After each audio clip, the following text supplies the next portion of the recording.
Have you ever wondered how your sales performance compares against your competitors and peers? The B2B Sales Benchmark Report provides the definitive guide to what success looks like in 2021. See how you compare in terms of win rate, sales cycle, average deal value, relationships, and engagement. You can see the results and get the full report at ebster.com/B2B-sales-benchmarks.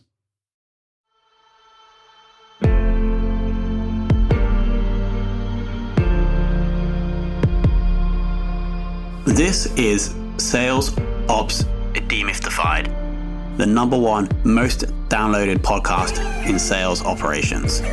We invite the brightest minds in sales operations onto the show to deconstruct the why, what, and how behind rep productivity, forecasting, metrics, and all things revenue. This podcast is brought to you by Ebster, the leading customer engagement platform for Salesforce.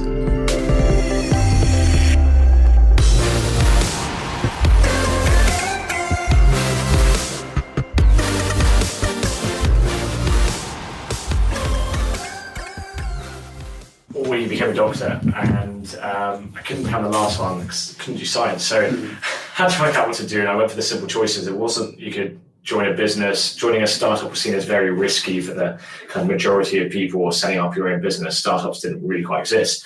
And so I went that very traditional route, and through finance, then wanted to kind of really understand the commercials of the business rather than just plodding away in an Excel spreadsheet and saying a company's worth X. So we want to get to know the companies and work inside the big companies. And then for me, the reason why I moved across, I talk about this a lot to kind of ex-colleagues or current consultants looking to move on, is when you're in a big strategy consultancy house, it's all about trying to kind of grow the incumbents, protect the incumbents, help them against the disruptors in an industry. And for me, I was sitting in a couple of these kind of long strategy cases or doing commercial diligence and thinking, wouldn't it be fun to be the disruptor of the industry? Wouldn't it be fun to be the ones growing, fighting back against a kind of broken industries, wherever that may be? And so then I started looking for something that would suit my skill set. Is that because the disruptors can't afford the fees of the big consulting companies? Yeah, I think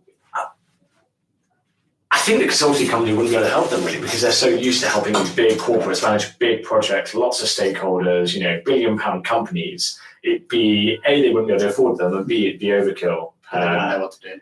Yeah, they wouldn't know what to do.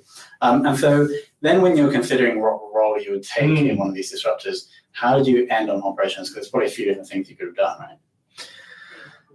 Yeah, I guess there's probably a few things, but trying to think what they are now. I think operations was the one that felt the broadest.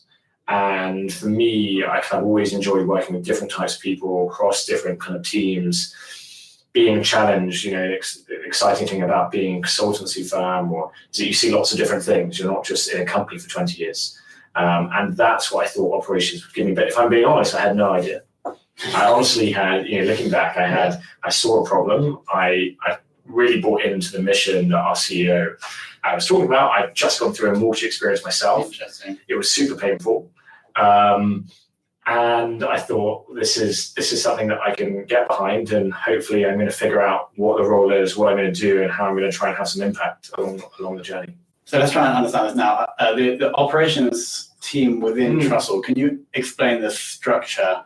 Because we have a sales team selling to consumers, and then there's this operations part, like what the commercial teams in Trussle, how can we understand?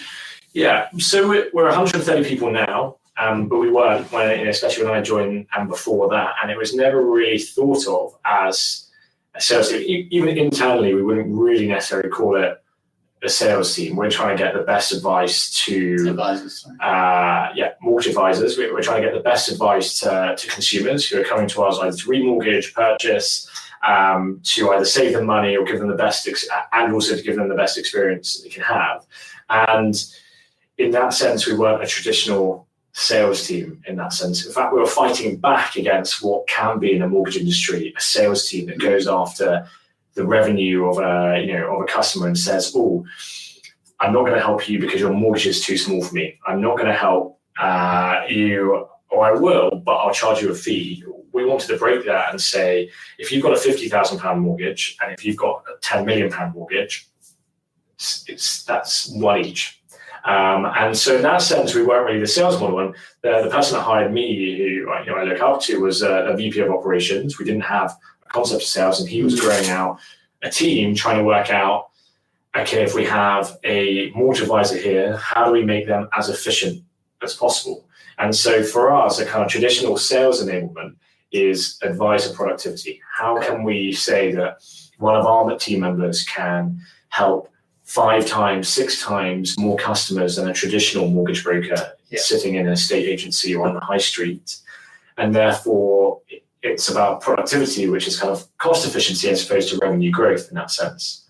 And it's about volume of customers helped rather than, which obviously has a pound value to it, but it's not the lumpy B2B kind of model, if that makes sense. Yeah. So are you saying that we can't, in this discussion, we can't treat advisors as salespeople? Like, as we're talking about how you work with advisors, are the lessons there applicable to sales ops people in, say, a SaaS company, do you think, or not?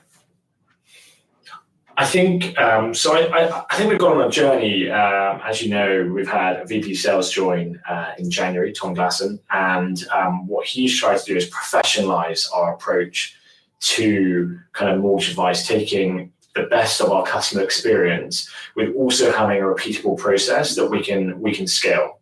And so I think there are definitely lessons across that. One example would be, I think we have a lot of the common challenges. Ultimately, we want to know, how many mortgages are we, how many customers are we going to help this month, next month, 3 months' time? That's forecasting. What is the performance of each of our kind of mortgage advisors?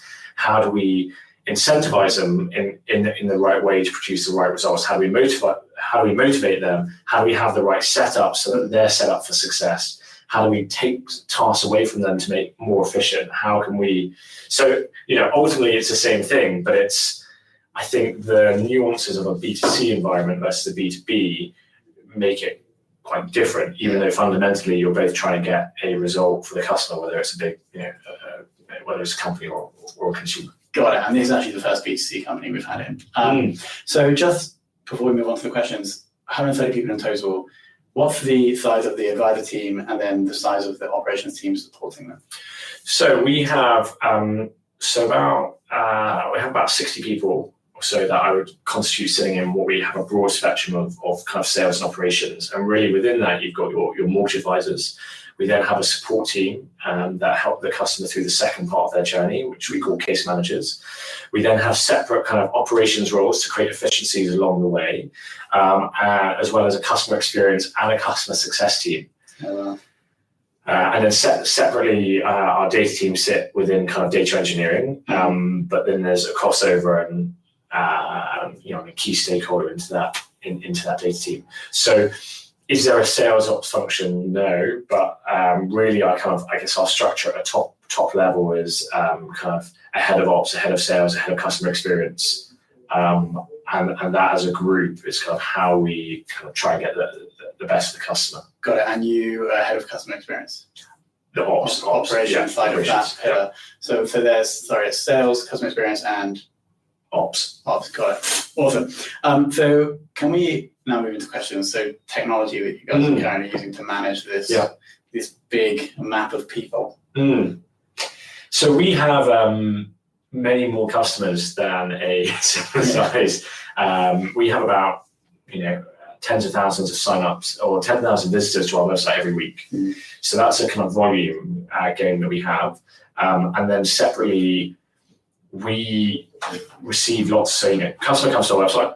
Very simply, they sign up either on a remortgaging journey or a purchase journey, either their first home that they're buying or the next home that they're buying. And through that, they essentially kind of sign up, give us some basic information, and then fill out a form, a kind of longer form that takes about 15 minutes. And this really is a customer giving you their life story and saying, this is me, this is my partner, these are my dependents. This is everything that you need to know about me. We then have technology that allows us to do a soft credit check, receive kind of data, and we're going to all the different sources around properties and things like that to build up a picture of that customer. And that is a lot of data points, a lot of highly confidential data points as well. And so managing all of that information, obviously that information is changing over time as we change our product, is a huge challenge. I can go into that.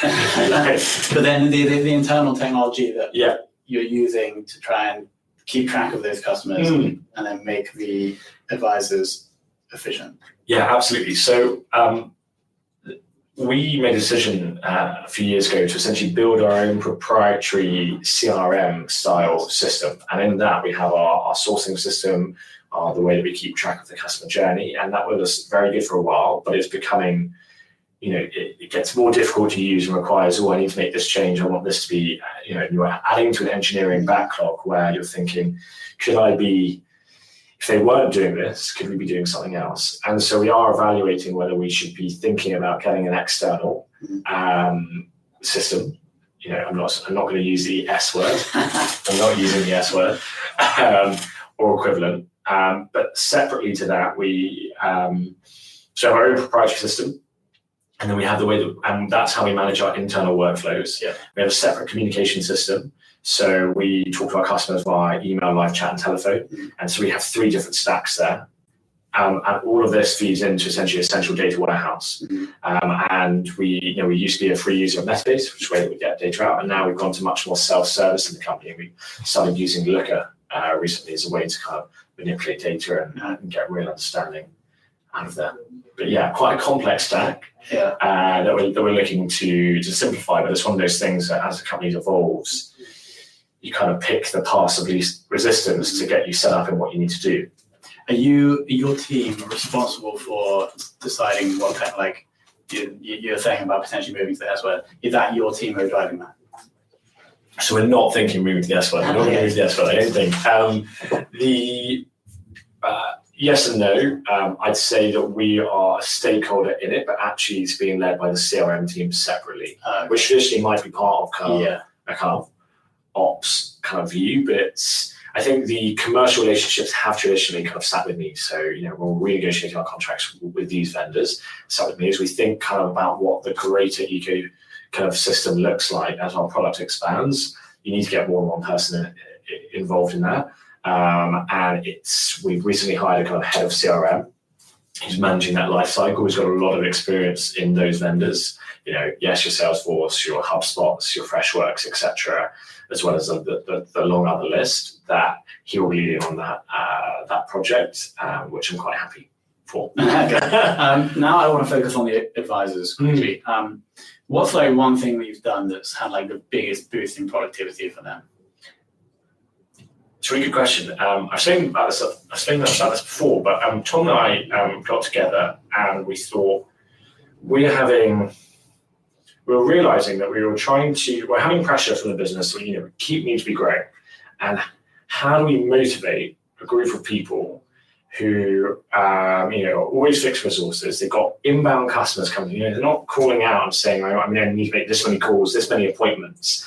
We have, they're handling, I won't give the numbers away, but a significant volume of customers each month that are coming into us who want help from us. And we want to give them the best service as quickly as possible at the most convenient time for those customers. And yet we're saying, look, you have X many customers coming in. This is your funnel.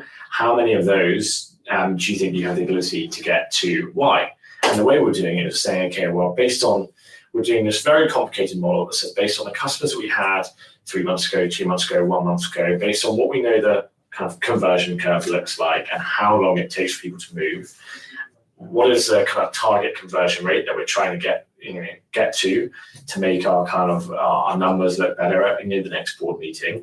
Okay, equals this number. So we need to get this many customers submitted to a lender to get them that certainty that they can get their mortgage on. So we have that number. How many people do we have? What holiday are they doing?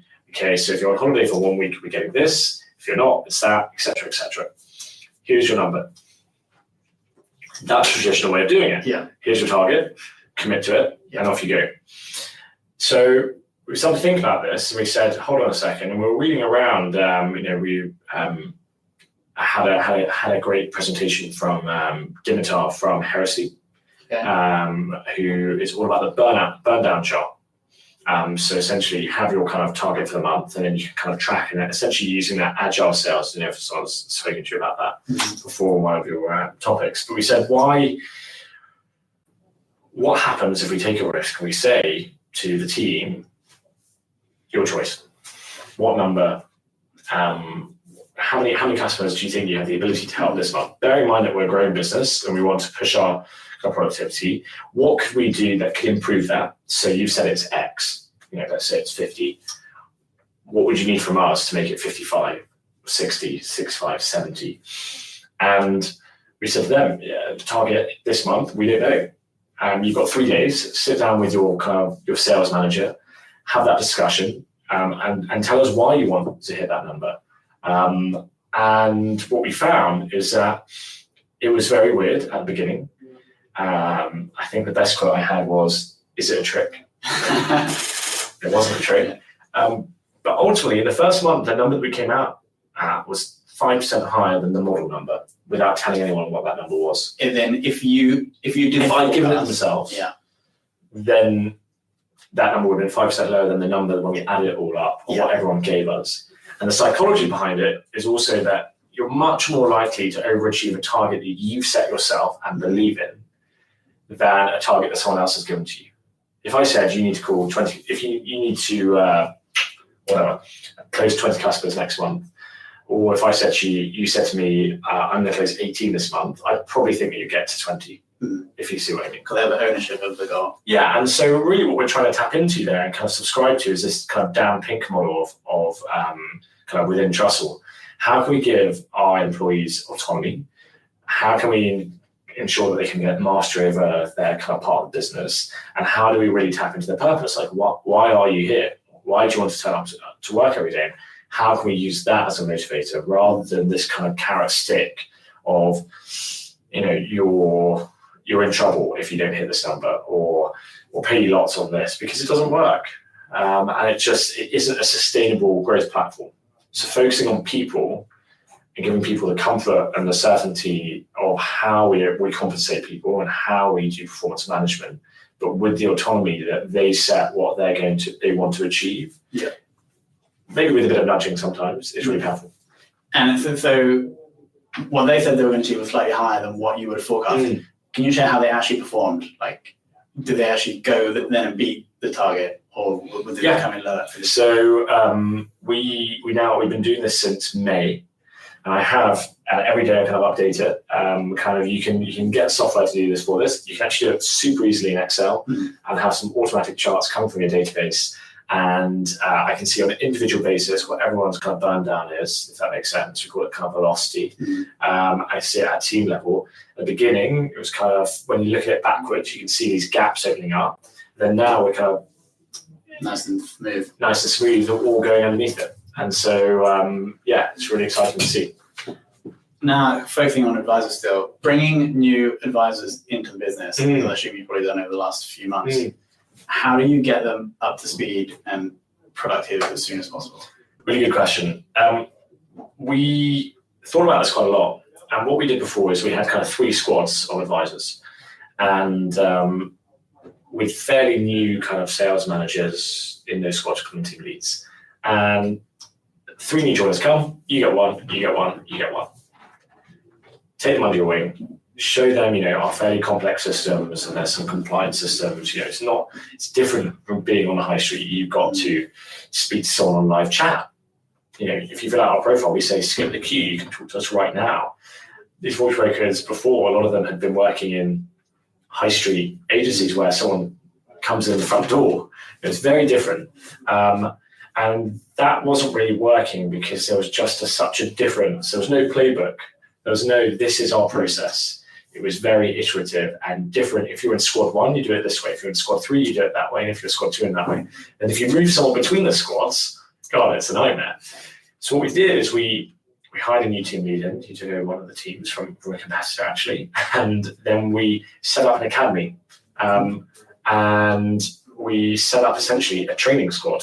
You come in and you have an onboarding program, one person, and then about 1 to 2 months in, you'll essentially be released into one of the kind of normal squads, if that makes sense. But you have a kind of high intensity period of learning. Okay, which is with real customers. With real customers, but where you have the dedicated attention of one person who's not having to manage kind of all the other experienced people around and coach those. One person, you've got your kind of network of peers around you are also going through the same thing. Got it, At the same time, you'll shadow people of the squad that you're going to go into, so you can kind of have a smooth transition in. And did you see the ramp, like time from nothing to fully productive, increased after that? Yes, I think it has. I think we're still going to see it come through. It's definitely giving people more confidence and a much more structured base. Cool. Forecasting number of mortgages or revenue, does that sit with your team or does that sit with somebody else? So kind of operationally planning. So I know, so obviously we're a VC-backed company. We've got a 5-year model, and that's something that we're iterating. That's head of finance, CEO owns that. Then a key part of that is the operational plan behind that, which says kind of what volume of customers do we want to come in the front end. So working with a kind of head of growth, marketing, and then also what is our hiring plan kind of beneath that. And I guess that's something that I drive, in the business in terms of that, Okay, so forecasting, so that's actually your responsibility to say, this month I think we're going to hit like 1,000 mortgages. Yeah. That's okay, cool. And how are you like getting the data and feeding that into the model? So for us, I guess it's fairly stable. It says we want to say that we can do X per advisor, and we know that we're going to be challenging the team to get to an average of X, and we know how many customers, and we know how many advisors we have. So it's kind of timesing the numbers, and then it's back calculating how many customers do we want each of those advisors to handle each month, so they don't have a huge pipeline, they have a manageable pipeline, which is then efficient from a marketing perspective. And it's putting all of those bits together, and then we kind of sit down, myself, the CEO, Tom, marketing, finance, we sit down, and that's kind of the fusing together, and we try and stick with that plan. We have a kind of clear saying, for the quarter, we want to achieve this. There's almost a thing that the growth is really important, but actually the kind of productivity per advisor is kind of an almost more important number to our investors, if that makes sense. Because if you have a productivity of X, it says like once you start improving your productivity exponentially, it's just a question of kind of hiring more people and you times by that number. Whereas if you are growing your top line number and you had to hire exponentially more people to the team, then that's not efficient, if that makes sense. Got it. So would you say one of your core focuses is maximizing the number of mortgages an advisor can deliver or sell, if we don't want to use the term, in a month? Yeah. That's like the core thing. Cool. What can you share like another thing that you've done since you've been at Trussle that has had a real impact on the productivity of an advisor? Yeah, so we've done a few overhauls of our systems and kind of our processes. And there's product things as well, and like the product team, do a lot of things that enable us to be kind of quicker and more efficient. Anything from changing how we position our kind of live chat pop-up that says you finish 15 minutes with us. How can we know that if we engage with the customer as quickly as possible, they're more likely to come with us and not with someone else? Because someone else is ringing them, they're filling out a form elsewhere. So how can we get more people into our kind of more instant version? It can be as simple as an engineer and I sitting down for a day with a designer and saying, how can we create the most impactful kind of text here that says, make someone want to click on a button to talk to us kind of live? I think the most another impactful thing that we've been doing is really breaking down the task of what someone is doing. It's a regulated role. Our mortgage advisors are highly qualified. They've all passed regulated exams, something called a CMAT.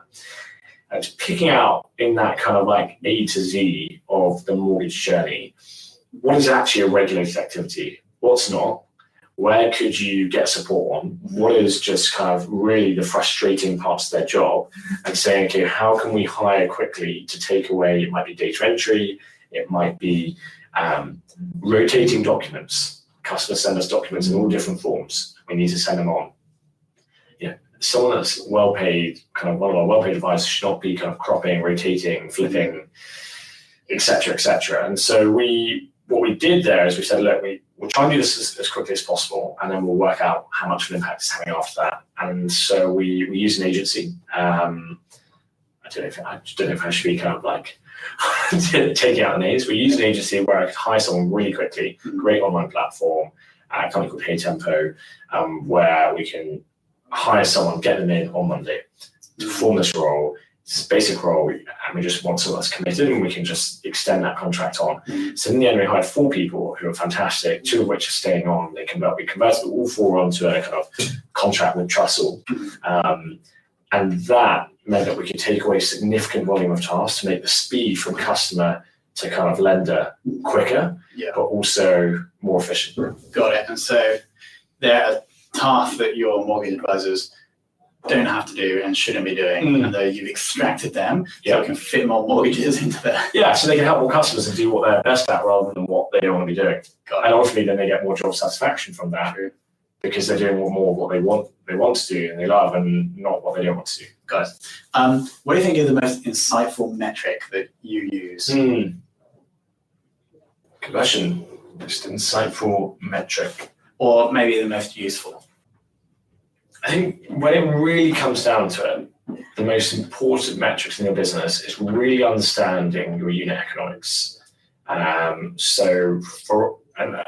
that's kind of not necessarily like a sales ops thing or an ops thing, but it's what you kind of have to relate everything back to, because you can have one metric that you can over focus on that might come at the expense of something else. And fundamentally, what are you trying to, your investors have come to you because they believe in your product, they want you to help as many customers and fix a problem that's out there.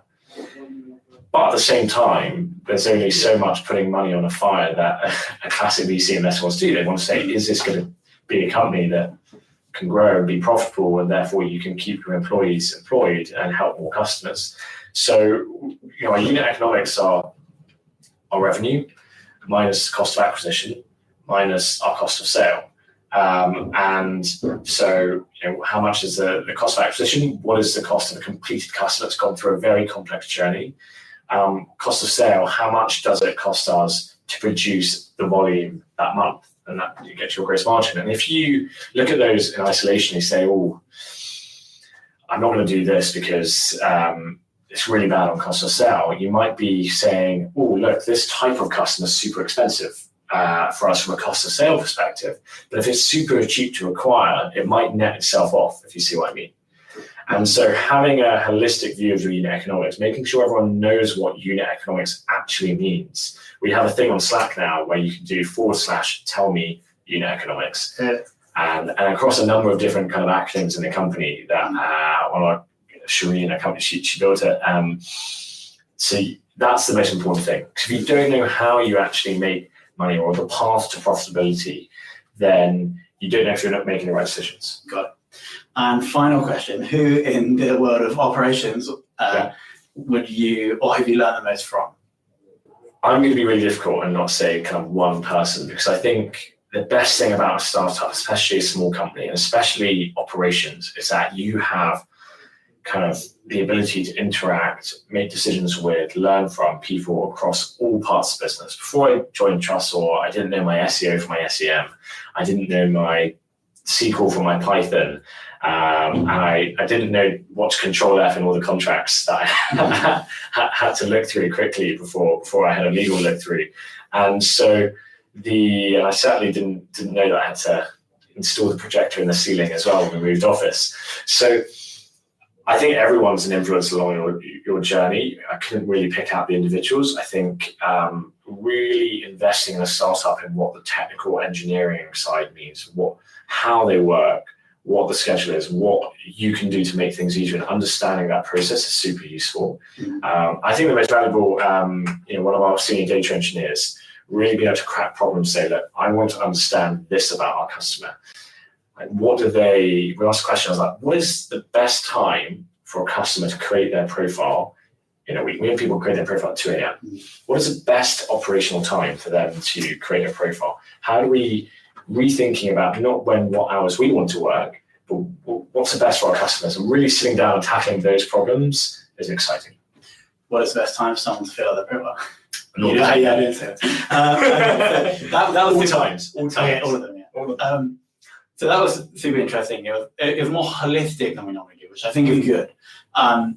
Things I liked, having advisors actually set their own target, I think is brilliant, and I'm so glad that it worked. I really agree with purpose, autonomy, and mastery for sure. So I'm really glad that worked out for you, and I thought that's fantastic. Being really analytical about what your advisors are actually doing and stripping out stuff they don't need to do. I think that's not even for sales. Like any manager should really be looking at that and what your key resources are doing and what they not need to do. And then the final point, the last thing you said that's in my mind. But there lots of people. No, it was one before that. What the question we asked was, unit economics, and that's so for sure, because when I've asked people before in this podcast, they'll say one specific metric, and your point about over optimizing on that one could make that sales ops look good at the detriment of somewhere else in the business. And so that, I think, again, for any person working in any business, if you have a better understanding of that, you're going to be more valuable to the business as a whole. So, Philip, thank you so much for coming on. Thank you very much for having me on.